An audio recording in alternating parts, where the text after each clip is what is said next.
Call to order. Town Pleasant Valley Study Session, September 4th, 2025. Clerk, please call the roll. Councilmember Lopez, Present. Councilmember Keel, Present. Councilmember Freund, Councilmember Greer. Here. Councilmember Schumacher, Present. Vice Mayor Searcher, Here. Mayor Polguta. Present. We have a quorum. Thank you, ma'am. Item 2A, League of Arizona Cities and Towns Charter Authority presentation by Mr. Belchi. And just for those that came in, we did get some questions that Tom is going to be answering throughout his presentation. And if anyone else out there wishes to submit a question, we're going to take questions written down for the next 10 minutes or so. If you have them, bring them up to the clerk and she'll hand them to me. Welcome, sir. Mayor Polguta, members of the Town Council, my name is Tom Belshi, and I'm the Executive Director of the League of Arizona Cities and Towns. The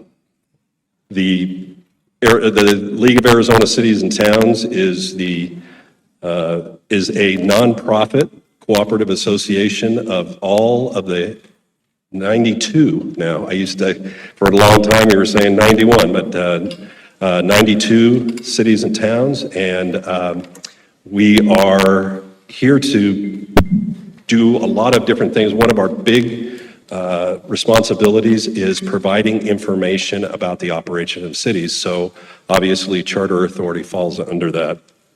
So I want to just take a moment.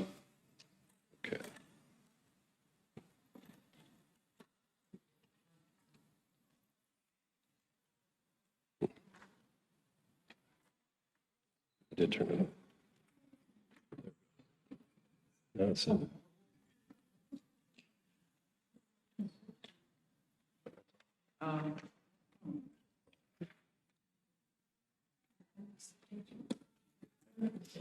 Okay.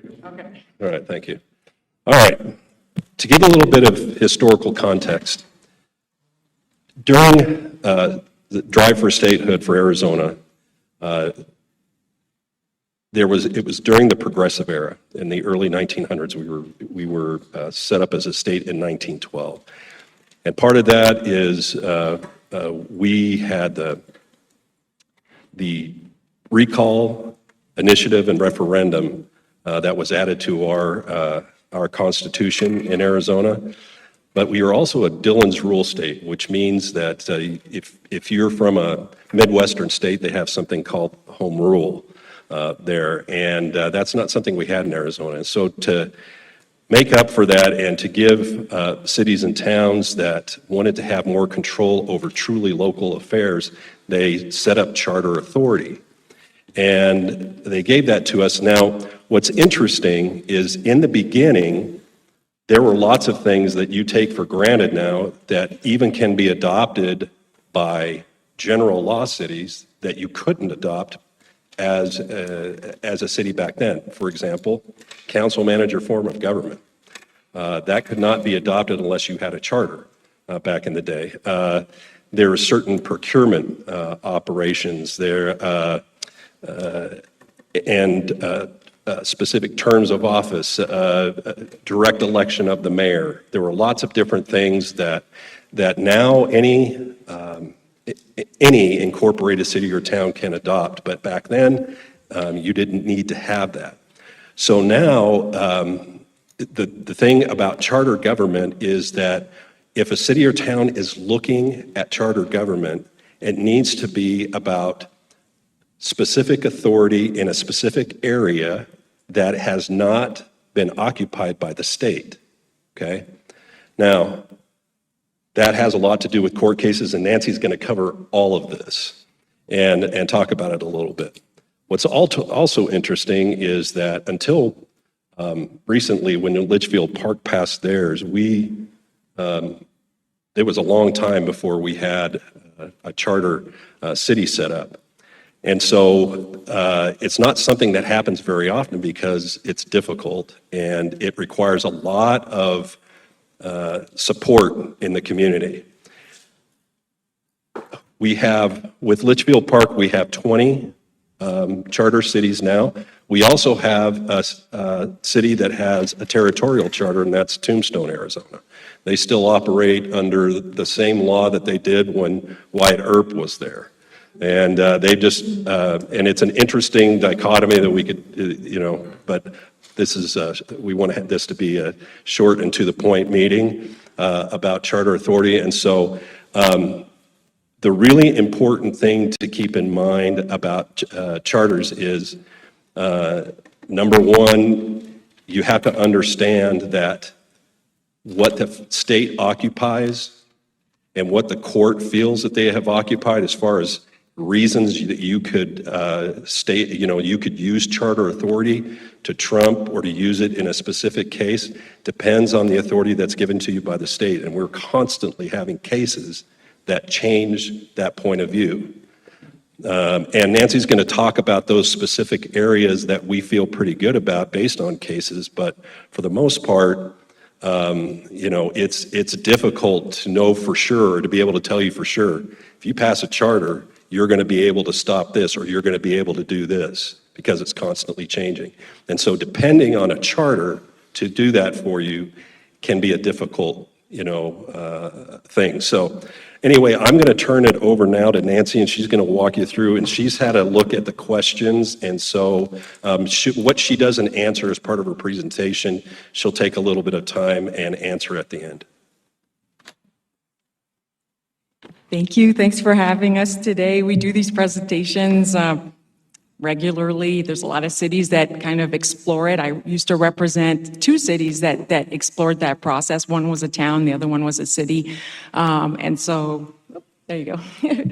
So one thing I wanted to kind of just give as a big picture is that a charter is similar to the Constitution, the US Constitution or the Arizona Constitution, not the Bill of Rights, the Constitution. That the intent, it really is to preserve local authority and autonomy, but really it's a lot of times the way it's used, it's to restrict the government, just like the US Constitution, as opposed to the Bill of Rights, that might extend rights to citizens. So let's see if it works.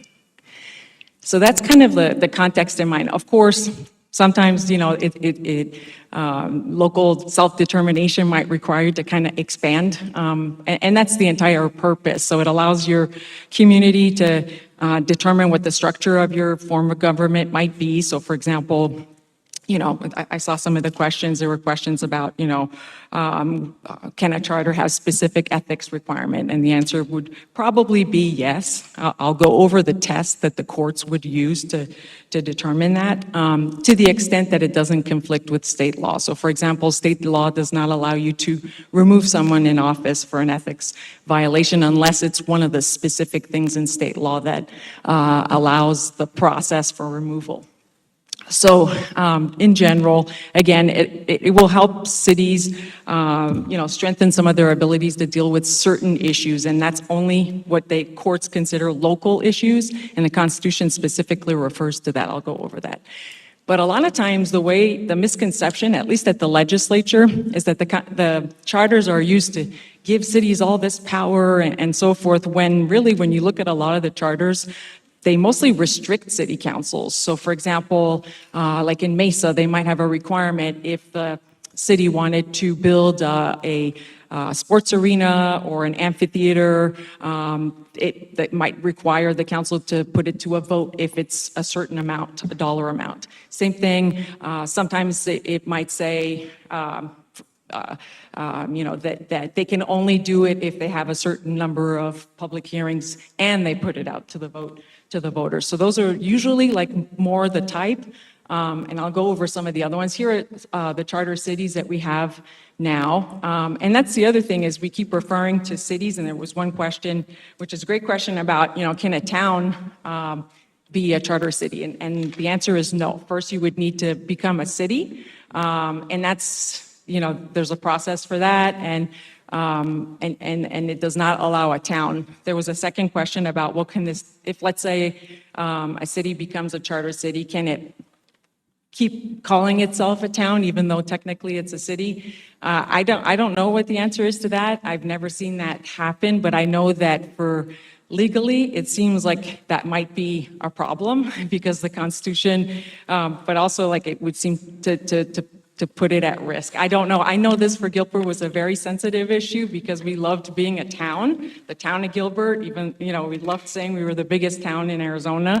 And that ultimately is kind of one of the reasons why we decided not to move forward with it, and because we just didn't want to change to a city structure. So this is the provision of the Constitution that gives the authority to form a charter city. And I underline the word city because it has to be a city, population above 3,500, to frame its own charter, as long as it's consistent with and subject to the Constitution and the laws of the state. And that's important because a lot of people might look at some charters and say, ooh, I like this charter. But some of these charters have been around forever. I mean, there's Tombstone, I think, is the oldest one, but that was pre-territorial. But even some charters like Casa Grande or Nogales have been around for a very long time. And what was consistent with state law back then might not necessarily be consistent with state law now. So what's in a charter, an older charter, might not necessarily work if it's challenged in court nowadays, because as we'll talk about in some of these court cases, the state has occupied that field. So for example, zoning didn't come about until the 1920s in America, and then it slowly filtered into Arizona. Some of these charters predate when zoning laws were adopted in Arizona. So that would be, an example of something that, if there is something that touches zoning, it might not necessarily be something that would withstand court scrutiny. So there's two methods for adopting a charter. It can be initiated by the council itself, or local citizens can submit a petition, collect the signatures, and as long as they get 25% of the voters who voted at the last city election. So it's not 25% of all residents.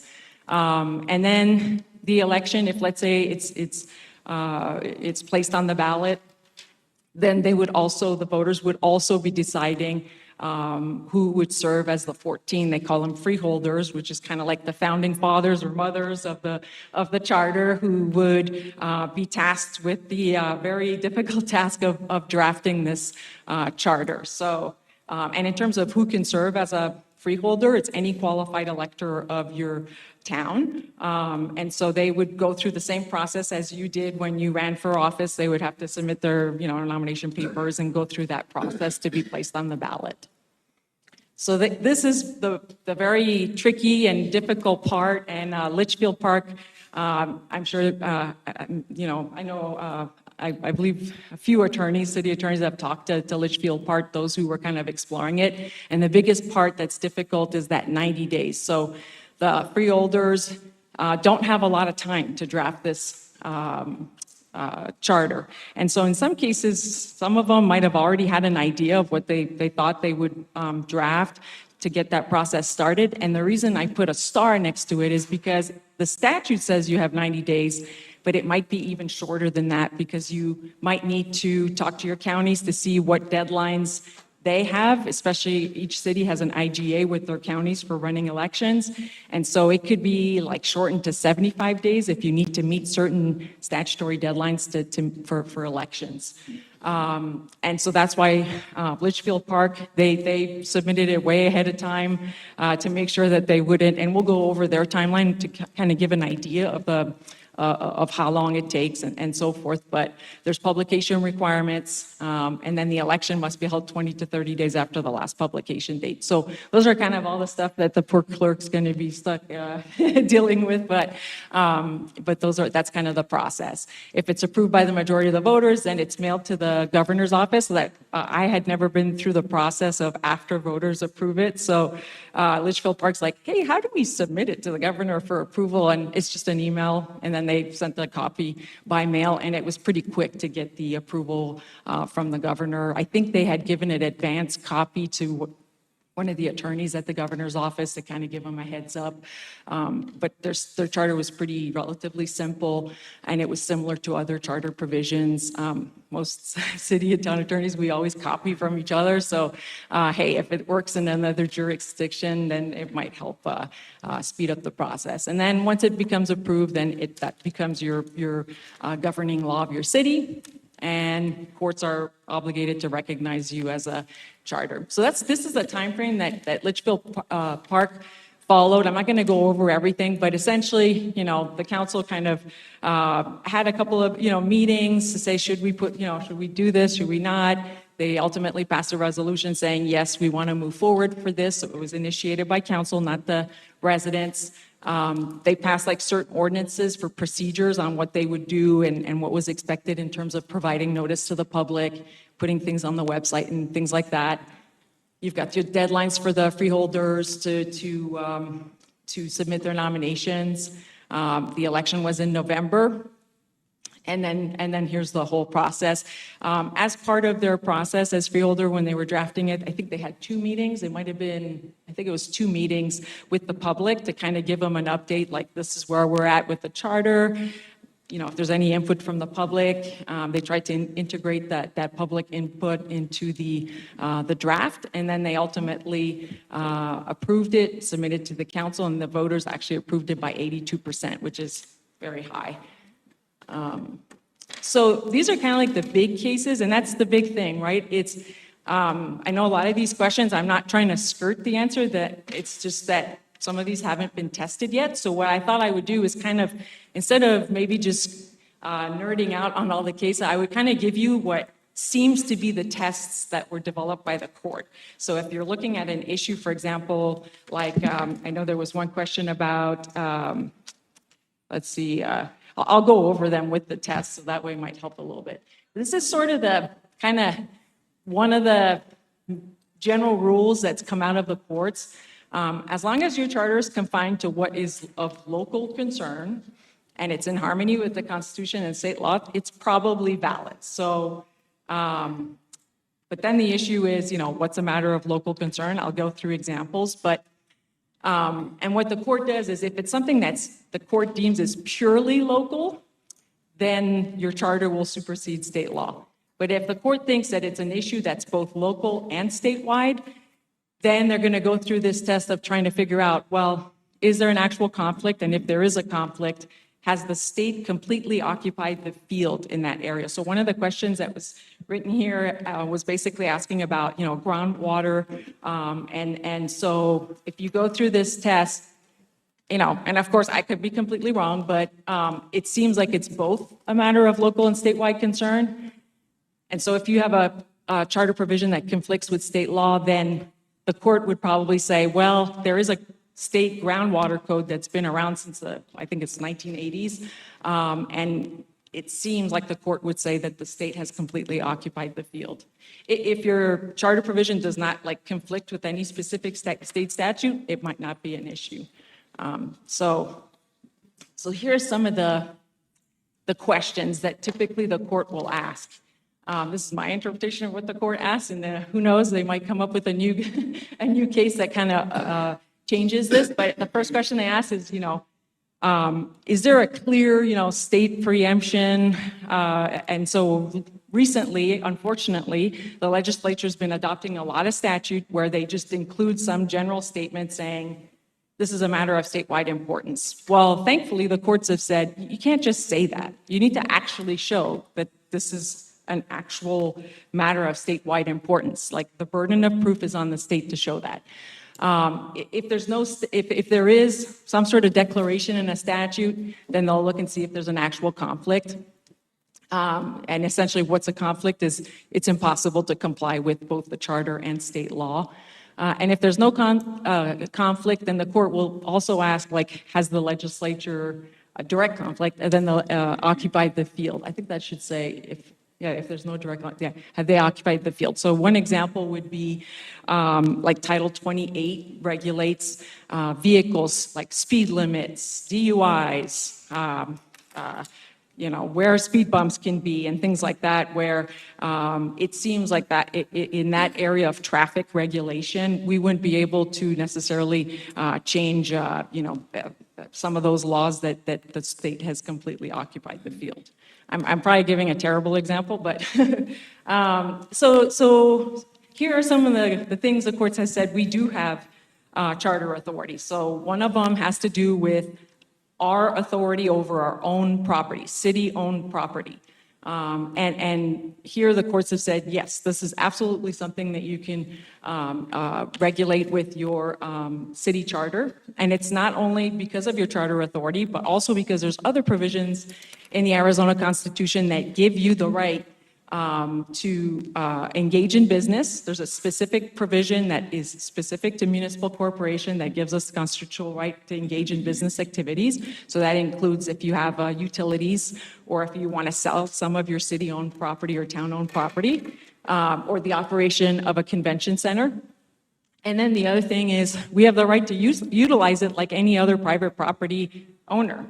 We have rights to our property like everyone else has rights to their property.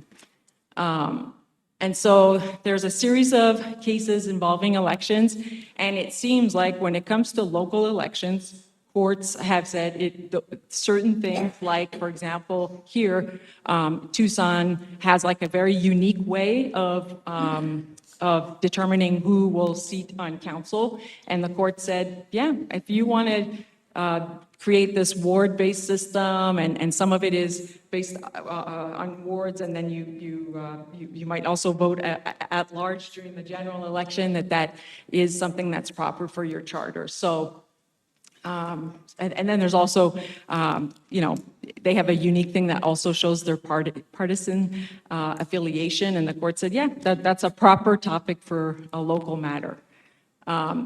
This is like the most recent big case, and it involved, there was a statute that was passed, I think it was 2012, where it basically says all city elections pretty much have to be on those 4 consolidated election dates.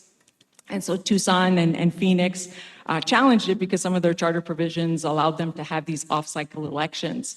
And the court ultimately granted their permanent injunction and said, the method and manner of selecting who are going to be your governing officers is a matter of purely local concern, and that the state had failed to meet its burden to show that it had some sort of statewide interest. Like, why should they be, determining how a city council is selected? So same thing, this is very similar, method and manner of conducting elections. This is a Scottsdale case.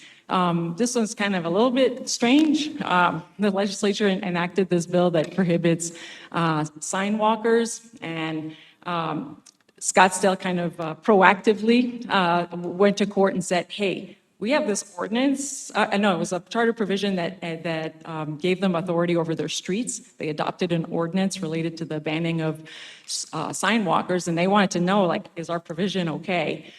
Unfortunately, one of the local sign companies moved to intervene and said, that the local ordinances was infringing on free speech rights, and the court basically agreed and said that the regulation of sidewalks, aesthetics, and safety are not purely local, which is a little bit strange to me, but I don't know, because the sidewalk was owned by the city. Aesthetics has always been, things related to public nuisances, or even just local regulations related to your own sidewalks. But, and so the court basically said that it was a matter of statewide concern, and that the ordinance was invalid. This one is this famous, whatever, 1487 complaint process. It's one of the worst statutes.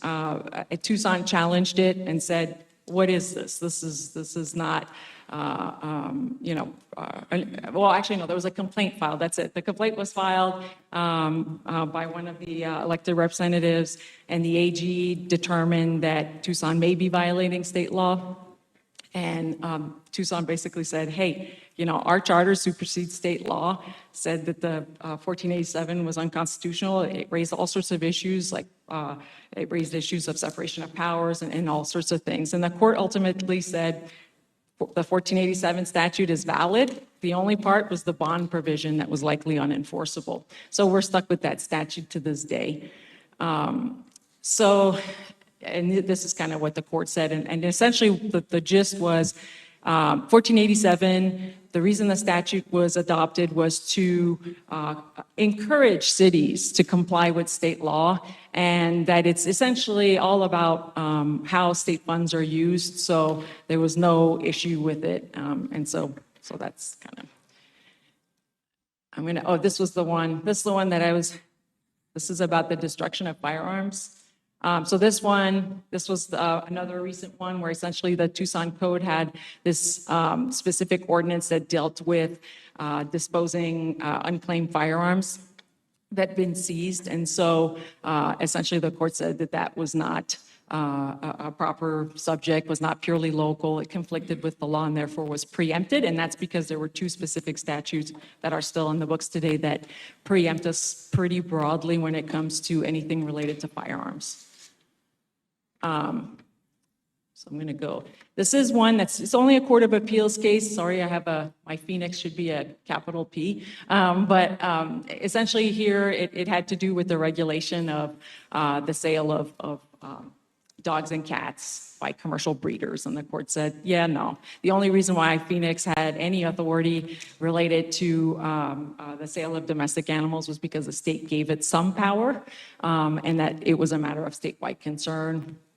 And so the city's ordinance was preempted.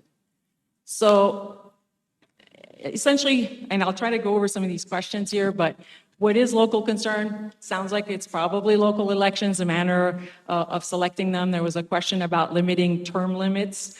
Yes, that is a proper subject of charter authority. Many cities have limits on, I think all the charter cities have some sort of provision that limits the number of terms in office of the mayor and or the council. Some of them say 2 consecutive terms. Some of them might say 3. One of them, I believe, says 4.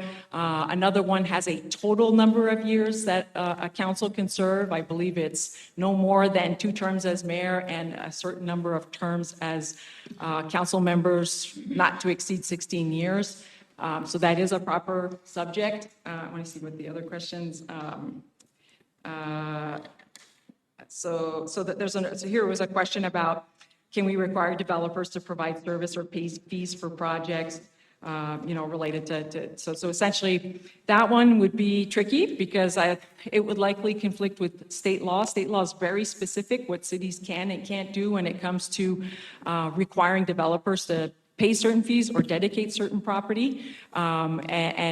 Zoning is probably, I think it would be easy to argue it's been occupied by the state.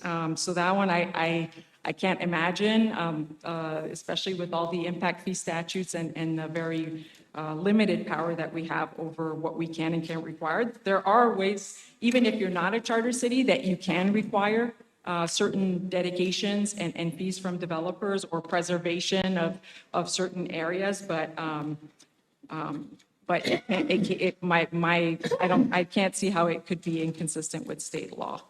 And here, there's another question about investment of public funds. That is likely a proper subject of a charter. I mean, I don't know exactly what that implies, but if, let's say, it's something like building, I'm a hockey fan, and I was a little bit sad that no one could figure out a way to get an arena.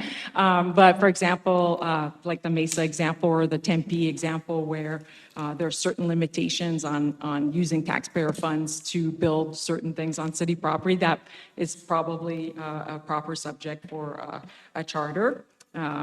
I mean, it depends, but yes. And then there was another one, can a charter create a board and commissions, such as architectural review boards, to ensure quality and consistency with new developments? You don't need to be a charter city to have that authority. Regular towns and cities, general law cities have that authority right now in Title IX. And then there's another question here.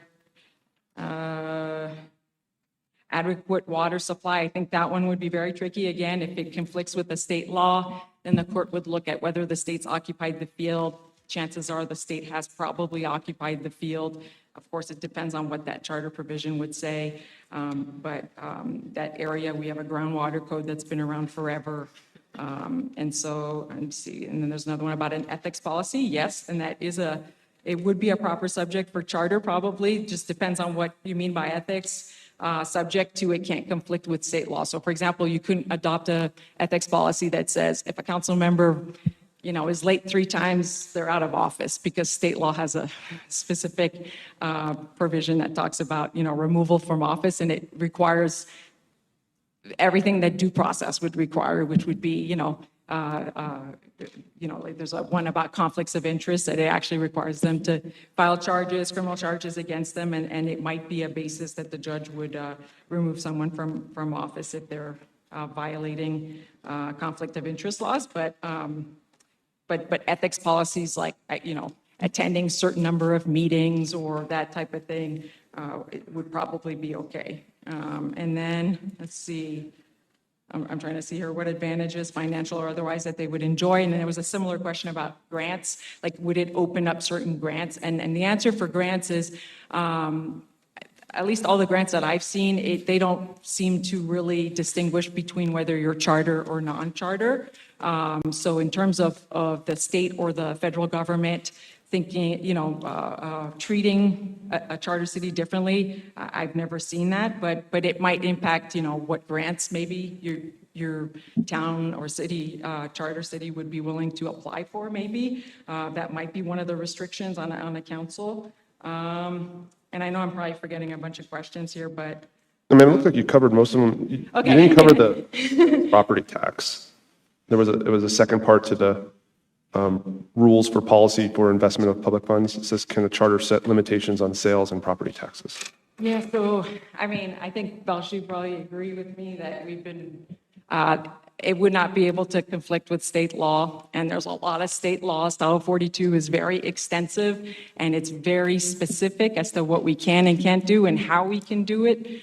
So I just can't see anything that would give a charter city broader powers than anything that's in state law. Oh, okay, so yeah. But it's not dependent on whether they're a charter or not a charter, right? Okay. Okay. Did you want to repeat that, ma'am, or can Tom come up and just say what he said? Sorry about that, sir. So there are several charters that place restrictions. If you're going to raise your rate for sales tax, for example, you have to have that goes to a vote of the people. Property tax, because the state has very specific instructions on how you increase, and because they have already put limits on it, I don't see a lot of limitations to property tax. And there's already, to put one in place, there's already a pretty stringent process to put one in place, so.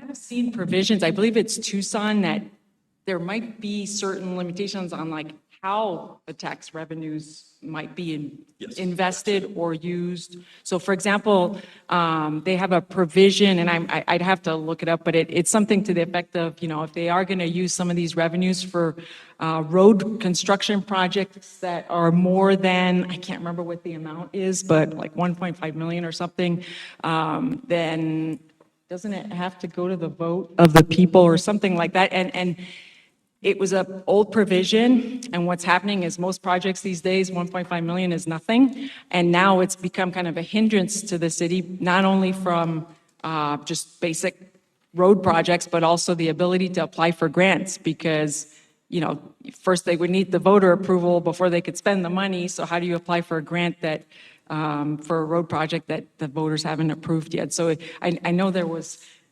some sort of issue related to that, so that might be a provision to look at, but how the funds are invested or used is stuff that is covered in charters. Thank you, ma'am. Another question was, is there any data available to indicate, obviously aside from Litchfield Park, to indicate why no municipality has been chartered in the last 40 years?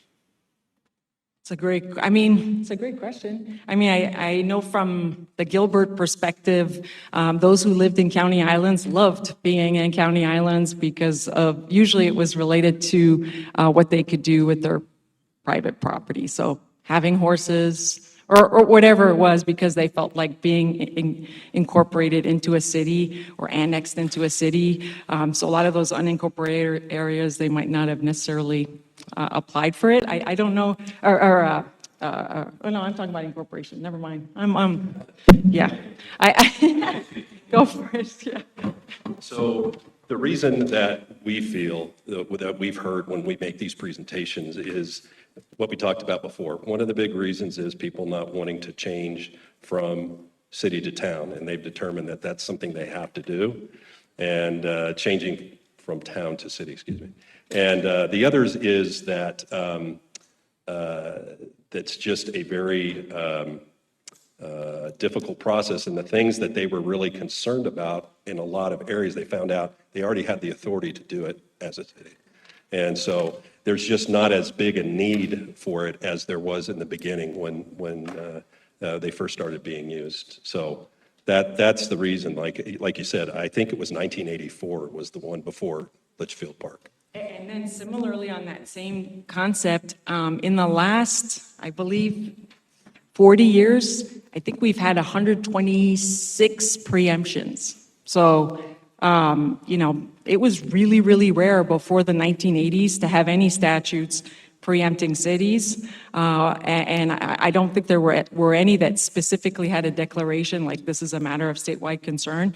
That started progressively, and the chart of preemptive statutes, when you look at it, it's exponential. So when I started practicing, it was maybe like one a year, maybe not even one a year. And now, I mean, we are looking at bills every session, and our list of bad bills is usually preemptive bills, and it's about 50 bills that they try to pass with some sort of language to take powers away from cities. They thankfully don't all pass, but that might be a reason. I don't know, or maybe it's especially when it comes to the citizen process.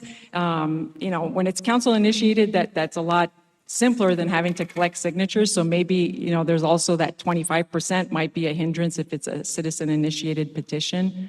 I'm not sure. Yeah. We can start with council comments. Did you have anything, Councilwoman? Question. What you were just talking about with a citizen-initiated petition, I think in our work study session, we were told that you already have to be a city before the citizens can do the petition. So since we're a town, the citizens cannot. Right. So with the first process would to become a city. Yes. And the statute specifically talks about like citizens of a city, or I can't remember what it says, but yes. Councilman, did you have anything? Councilwoman? I'm a little bit confused on the freeholder part of what we were just discussing. Can a PAC or a committee become the freeholders that force a charter through?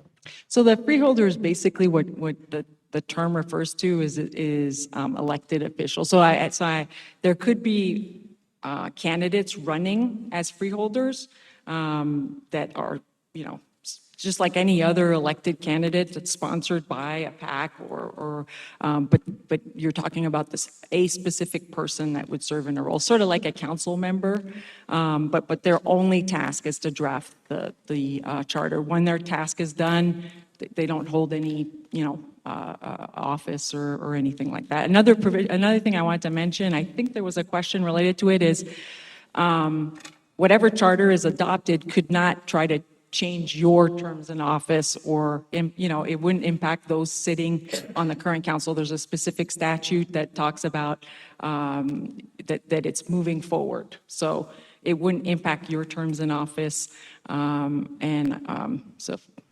I can't remember the statute, but it's in Title IX. But when you have an elected official, that means the city citizens that came out to cast a vote have elected an official.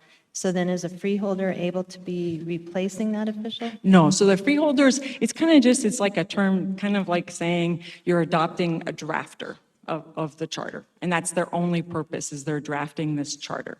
And so part of the process will probably involve some public meetings, but that's their only limited temporary power. Once they submit that draft, their task is done. So it's technically, it's not an official, it's not elected official in the sense of like a council member or a state legislature. It's a specific task to draft the charter. And how many people does it take to do for the freeholder spots to do that?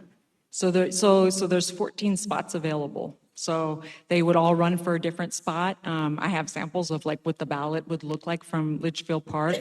And anyone who's a, eligible, qualified elector of your town, well, city, would be able to submit their nomination and go through that whole process to put their name on the ballot.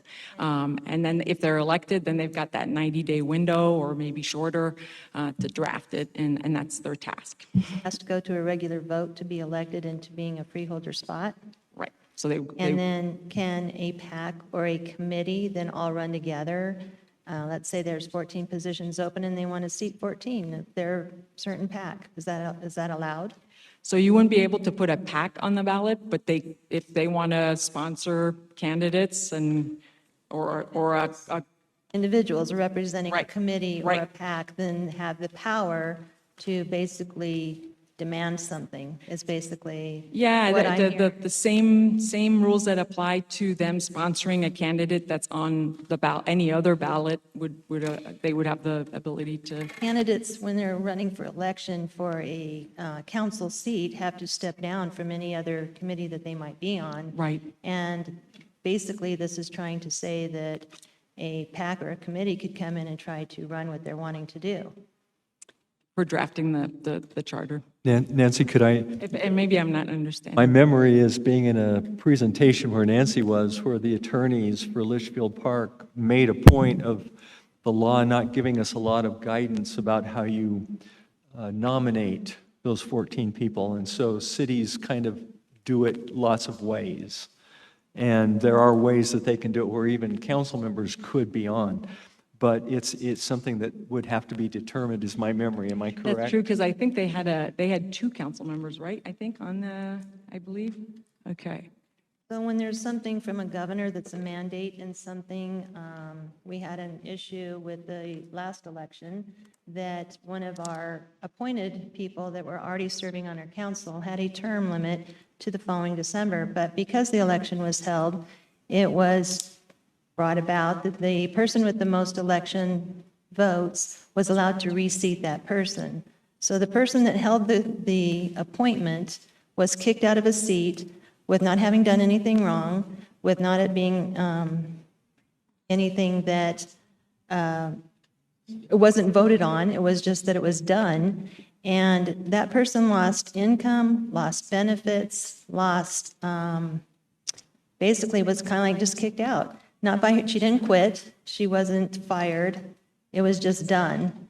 And I think what bothers me is that was a governor mandate, and this is why people say, oh, a charter's a good idea. We could bypass what the governor's saying, but that's not true, because that's basically a law, if I'm understanding, right?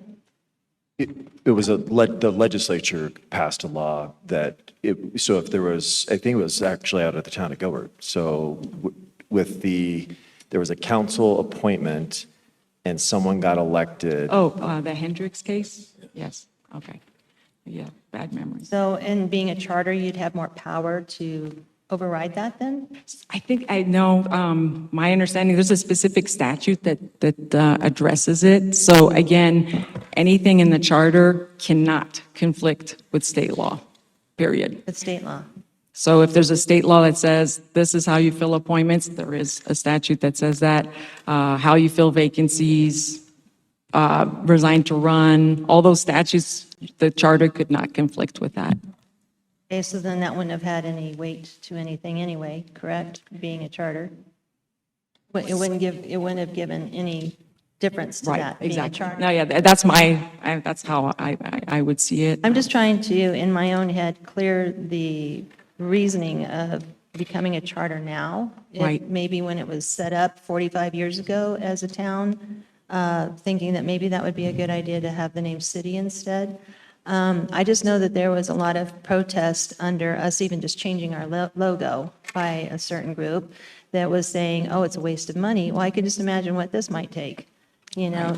And actually, when you look at a lot of the charters, they're pretty limited in scope. Like, a lot of them are those types of things like term limits, things like how each council member might be elected. So a lot of it is, maybe a ward-based or district-based and/or at-large versus, so a lot of it is, and then there's some of the stuff is also like internal, maybe, I guess.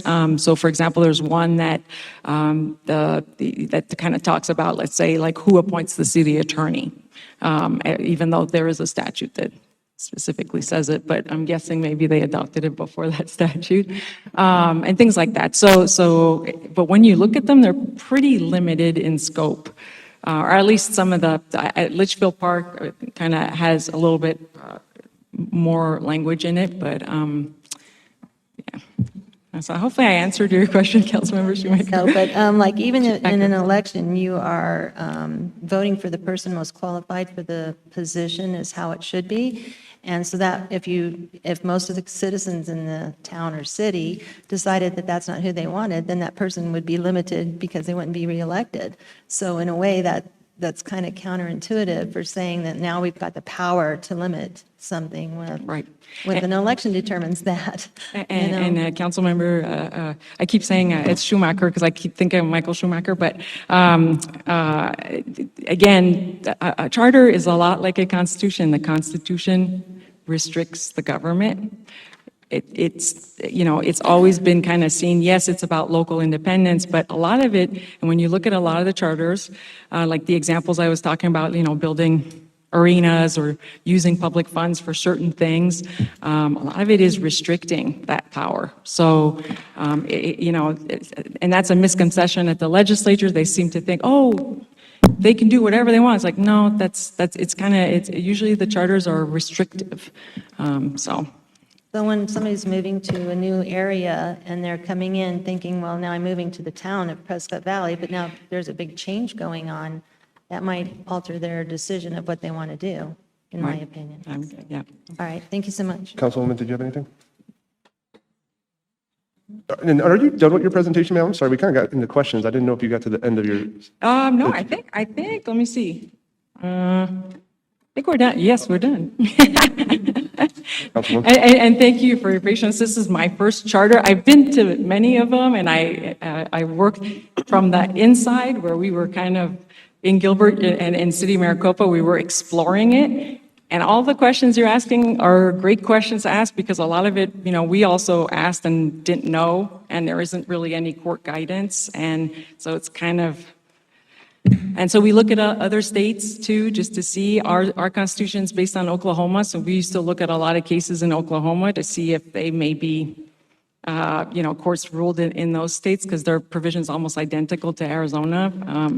And a lot of the court cases in Arizona, the original ones kind of cited to the Oklahoma cases, so that's kind of, but hopefully it kind of helped a little bit. Thank you, ma'am. Councilwoman Greer?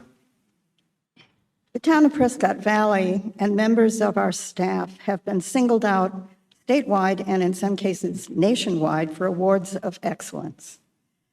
The 23-24 council cut the projected growth nearly in half, and no previous council has done more to find methods of conserving water than this one. We have a balanced budget, a surplus, and we are second safest city in Arizona. I see no reason to fix what isn't broken. Thank you, ma'am. Councilwoman, circling back around. Councilwoman? So if I understand correctly, some of what you're saying that the charter helps with is like big ticket items, a big bond or a big expenditure. It takes it away from the council making that decision and puts it on the ballot for the people to make the decision. Like Prescott has, I believe theirs is, if you're going to spend over 40 million, it goes to the people. So that's one of the biggest benefits with a charter, if I understand correctly. It could be, yes. And like I was saying, it's a benefit, and sometimes it's a hindrance if, let's say, the amount is set so low, like in Tucson, where it's created issues with road projects, let's say. But yes. Councilman? Thank you. The main question I have is, do you know of, or does the league have, some sort of either like a video presentation, similar to what you've just done with, or Q&A, FAQ type of thing, either written documents or video presentation that would be basically neutral, that would present the facts, pros and cons, that we could possibly share on our town website? A great question. We do have a publication, and it cites to every constitutional provision, statutes, if residents want to look it up or want to, I believe it also has hyperlinks to the cases. It's a charter provision publication. We update it every year. I think it's up to date till 2025, so I'm happy to share it, and it can be posted and circulated, and we don't have any, it's publicly available. That would, I It's think also that- on our website if residents. I think that would be helpful if we could share that on the website. Thank you. And it gives also, there's an appendix that shows it gives broad topics about what types of provisions are in Arizona, and then it gives specifics, like which cities have term limits, which cities have, so there's general, this is statutory, and then there's also like the specifics, right, Belshi? Yeah. Councilman? And I think I was reading about when Gilbert was considering a charter, the economic benefit at times, sometimes more companies are willing to come if you're a city versus a town. Was that some of the discussion I read? They didn't include me in those discussions. I don't know. Yeah, yes, sorry. He's a Gilbert resident. It's not whether or not you're a city, it's whether or not you're incorporated. Okay, that's really what it is. And again, this is a topic that I talked about with the Santan Valley Corporation recently, is that there is evidence that an incorporation makes you more, but the designation as a city really doesn't have any effect upon that. Vice Mayor? Thank you, Mayor. I just have a couple of questions, actually for Tom and Nancy. Tom actually brought up a lot of the history, and I'm really interested in the history because how many charter cities were actually done before Arizona became a state in 1912? Do you know off the top of your head? I'm not sure who had charter, other than Tombstone, they had a charter before. The others may have had territorial charters, but then they adopted charters after statehood. So the only one that didn't is Tombstone, but everybody else, and I think Phoenix and Tucson were the only ones that I can think of that were. There may have been. I think they wanted to say Tucson had one, then they amended it in 1929. And it made significant changes, and a lot of the issues that came. Yeah. And then there's the whole history about long form charters and short form charters, and I know you don't want to talk about that today, but yeah, you are right.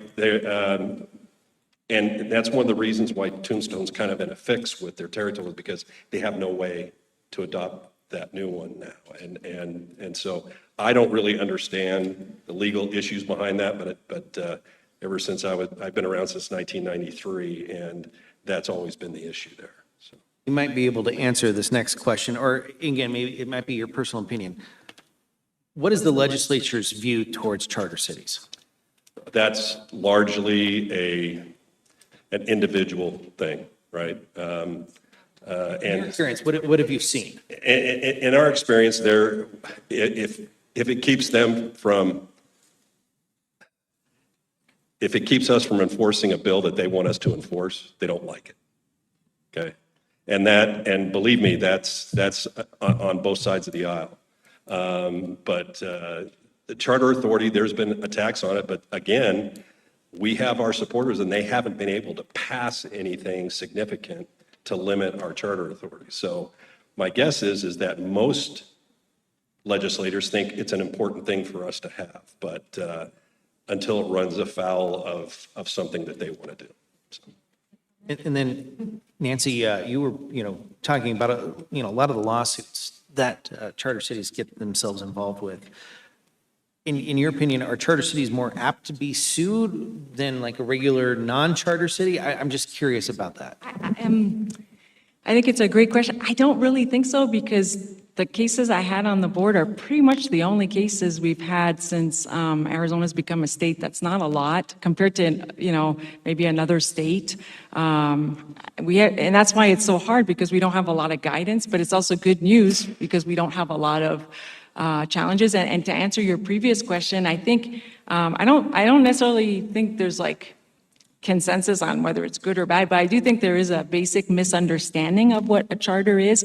And I think once state lawmakers understand that these were approved by the voters, I think they respect it a little bit more when they understand it's not just something that a city just decides it's going to become a charter. When they realize that this was initiated by the voters, then they tend to be more responsive to that. And the other part is in using examples from other states. Sometimes they'll come up with an example, say, well, in this state, they passed this bill. And the important thing is that some states, the authority to adopt a charter is in statute. But in Arizona, our founding fathers of the state, they believed it was critical to put it in the Constitution. They were strong believers in local autonomy, and they also, including local initiative and referendum, which was also unique to some of the states that were the later states. So, and that the charter is, a lot of it is connected to that local right to self-determination. So, yeah. Thank you. I really appreciate it. Thank you. Councilwoman? One quick comment I just wanted to make as well. It's been a long time since I've been to Tombstone, but I do know that the old laws are still on their books, so you're still not allowed to spit on the sidewalk, just to let you know. Also, there's only 1,308 citizens in Tombstone today. That is just by what I looked up just now on Wikipedia, which sounds to me that maybe it's not a dream location of people flocking to them because of politics maybe, or whatever. I'm not sure why, but to only have 1,300 people in a town, which is now a city, which is chartered, just seems kind of like, is it desirable then, if by population, for people coming to Arizona, is kind of how I'm saying it maybe. I just know that when we have gone to the league, even this last time, we've had people come up and say that we are a premier example of what other towns aspire to be, or other cities want to follow our lead for what we are doing in our community today. And I know that people still come here with the thought that this is where they want to be. And that's why we came here. I'm sure other people moved here for the same reason, that they like the way that the politics are right now. They like what we're doing as a community for our citizens, and we're all working hard for those people that do elect us to office. So I just wanted to kind of make that comment. Thank you. Tom, Nancy, I want to thank you for your presentation. Gives the council some education as well as the citizens. And in the event that the town first changes its name, the council votes to change us to a city of Prescott Valley, we might invite you back for a further discussion. Mr. Mayor, members of the council, thank you. And we appreciate the opportunity to come up about this. There's other questions that come up. We feel like the best way to handle that is to send those to your attorney, who will send those to Nancy. That way we don't play, one of the things that we don't like to get in the middle of is your relationship with your attorney. So if there are legal questions, please pass those through your attorney. And if Ivan wants to ask Nancy something, he'll do that. Sometimes when we come up and make presentations, they get legal questions, and then they want to see if they can find an opinion that they like instead of the one they get from their attorney. So we just want to warn against that too, and let you know that you have an excellent staff here that's going to give you good data. So, Mayor, if I could just say, we've always appreciated the league. They've helped us out numerous times, and we'd be happy to pass those on. Yeah.